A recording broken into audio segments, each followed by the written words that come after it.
Hello বন্ধুরা, সবাই কেমন আছো? বড়দিনের স্পেশাল কেক রেসিপি নিয়ে চলে এসেছি। তো আমি 1 কাপ চিনির সাথে 1 কাপ হাফ কাপ মতন সুজি মিক্সিতে পেস্ট করে নিয়েছি, আর বাটির মধ্যে 2টো ডিম ভেঙে নিয়েছি। ডিমগুলো ভালো করে আমি ফাটিয়ে নিচ্ছি। খুব সুন্দর করে ডিমগুলো ফাটিয়ে নেওয়ার পরে ওর মধ্যে ওই যে সুজি আর চিনির পেস্টটা ছিল ওটা ওর সঙ্গে মিশিয়ে নিচ্ছি। খুব সুন্দর করে একসাথে করে মিশিয়ে নিতে হবে, যাতে চিনিটা ওর সাথে মিশেই যায় ডিমের সাথে। তো ডিমের সাথে মিশিয়ে নিচ্ছি। তার মধ্যে আমি 1 কাপ ময়দা দিয়েছি। যে কাপের চিনি নিয়েছি সেই কাপের 1 কাপ ময়দাও নিয়েছি, মেপে নিয়ে ময়দা দিয়েছি। আর 1 কাপ দুধ নিয়েছিলাম মেপে, সেই দুধটা আমি বেশি অংশটাই দিয়েছি, একটু কম অংশই থেকে গেছিলো।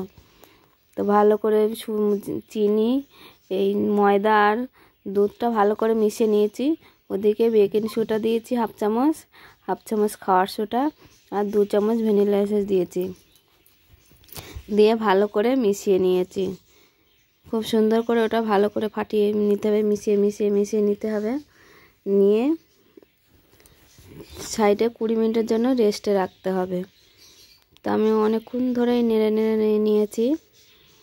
নিয়ে তার মধ্যে একটু তেল দিয়েছি, দিয়ে আবার মিশিয়ে নিয়েছি ভালো করে তেলটা ওর সাথে, খুব সুন্দর করে যাতে তেলটা না ভেসে থাকে, তেলটা ওর সাথে মিশে যায়।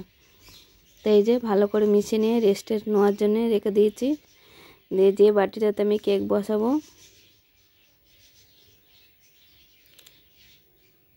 আবার নাড়ছি।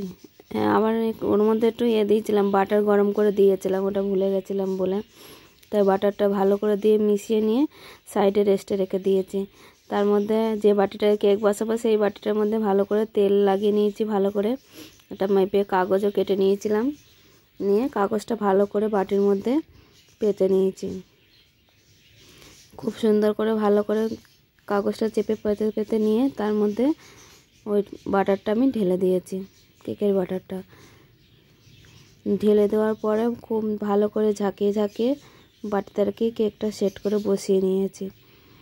নিয়ে মাঝখানে একটা করে আমি শুধু কিশমিশ ছিল বলে কিশমিশই দিয়েছিলাম, আর অন্যরা চাইলে অন্য কোনো ড্রাই ফ্রুট দিতে পারেন, কাজু আরও অন্য কিছু দিয়ে আমি হাঁড়িটার দিকে গরম হতে বসিয়ে দিয়েছিলাম। এই যে হাঁড়িতে করে করেছি, হাঁড়িটায় বসিয়ে দিয়েছিলাম গরম হতে, তার মধ্যে দিয়ে ভালো করে চাপা দিয়েছি। দেওয়ার পর আমি আধা ঘন্টা পর আমি একটু খুলে দেখেছিলাম যে আমার কেকটা কেমন হয়েছে। তা আধা ঘন্টা খুলে পর দেখার পর এই যে এরকম হয়েছে, আমার সব কিশমিশগুলো নিচেই চলে গেছে। তা আমি আরও 20 মিনিটের জন্য রেখে দিয়েছিলাম, দিয়ে তারপরে আমি নামিয়েছি। তো এই যে হয়ে গেছে আমার কেকটা খুব সুন্দর। তো এই যে ঠান্ডা হলে নামিয়ে নিয়েছিলাম, নামিয়ে যে প্লেটে নামিয়ে রেখে দেখো আমি কেকটা কেটেছি, কি সুন্দর হয়েছে। বেশ খুব ভেতরটা খুব সুন্দর হয়েছিল, খেতেও খুব সুন্দর হয়েছে। তো আজকের ভিডিও এই পর্যন্ত, আবার আসবো নতুন ভিডিও নিয়ে।